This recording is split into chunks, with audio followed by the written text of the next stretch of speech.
sebenarnya sudah berapa hak-hak kami masyarakat adat.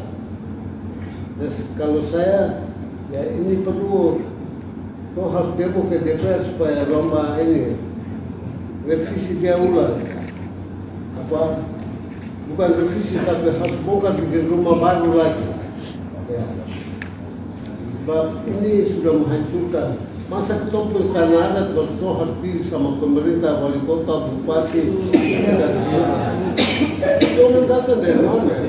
Saya meminta ada beberapa hal yaitu yang pertama, mungkin kita bisa berpikir bersama-sama apakah undang-undang atau Perdasus ini bisa direvisi atau tidak. Kalau itu menguntungkan, kalau tidak, apakah bisa dibatalkan? Mungkin itu.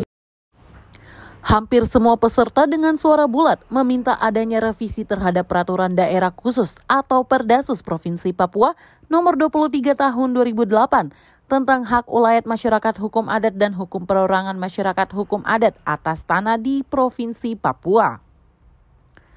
Permintaan tersebut disampaikan dalam forum grup diskusi yang diselenggarakan oleh Komnas HAM Perwakilan Papua di salah satu hotel di Kota Jayapura Rabu 18 September 2024. Peraturan Daerah Khusus atau Perdasus Provinsi Papua Nomor 23 Tahun 2008 tentang hak ulayat masyarakat hukum adat dan hak perorangan warga masyarakat hukum adat di atas tanah disebut tidak efektif dalam penerapannya untuk masyarakat adat di tanah Papua. Sebagai contoh kasus, Komnas HAM Perwakilan Papua mencatat setidaknya terdapat 10 pengaduan dari masyarakat adat terkait pencaplokan lahan mereka yang diproses ke pengadilan menggunakan Perdasus nomor 23 tahun 2008 namun mentah di pengadilan. Kepala Perwakilan Komnas HAM Papua Fritz Ramandai mengatakan kekalahan masyarakat adat disebabkan perbedaan penafsiran terhadap Perdasus hingga tidak adanya aturan turunan dari Perdasus tersebut.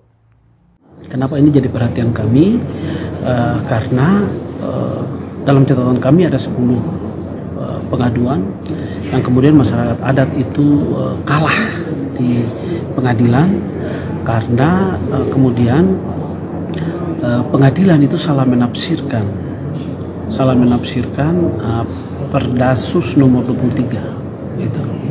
Nah, yang lain adalah ternyata dari volume ini kita menemukan bahwa Perdasus 23 itu belum ada turunan, baik itu di Kota Jayapura maupun Kabupaten Jayapura, dan ternyata di kabupaten lain itu belum ada. Nah, ini juga melemahkan posisi masyarakat adat. Salah satu contoh kasus yang dibahas dalam diskusi ini adalah kasus suku Sibri di Kota Jayapura yang memperjuangkan kepemilikan tanah adat di lokasi pembangunan Jalan Jembatan Hamadi Holtekam.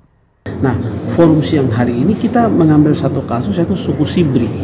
Suku Sibri itu tingkat pertama mereka menang, tingkat kedua mereka menang, tingkat ketiga di Mahkamah Agung mereka kalah. Karena apa? Majelisnya bikin putusan itu peraturan daerah yang sebenarnya barang itu tidak ada. Itu jadi masalah. Sehingga memang ada Perdasusnya, tetapi siapa yang melaksanakan dan turunannya tidak ada. Itu yang kemudian melemahkan masyarakat Papua dalam hal bagaimana mengembalikan hak-hak ulayat mereka yang selama ini dikuasai secara sepihak oleh misalnya korporasi atau pemerintah dan lain sebagainya. Selain menjadi catatan Komnas HAM sebagai lembaga negara, Fritz mengatakan pihaknya akan menyosialisasikan hasil pertemuan dan rekomendasi yang dicapai untuk memperkuat posisi masyarakat adat Papua. Hasil diskusi ini kami akan masukkan di dalam rekomendasi Komnas HAM sebagai lembaga negara, dan kami akan melakukan roadshow ke para bupati-bupati untuk apabila ini ada Perdasusnya, kenapa kamu belum bikin turunannya? Begitu. Sehingga untuk memperkuat masyarakat ini. Betul, untuk memperkuat posisi masyarakat adat.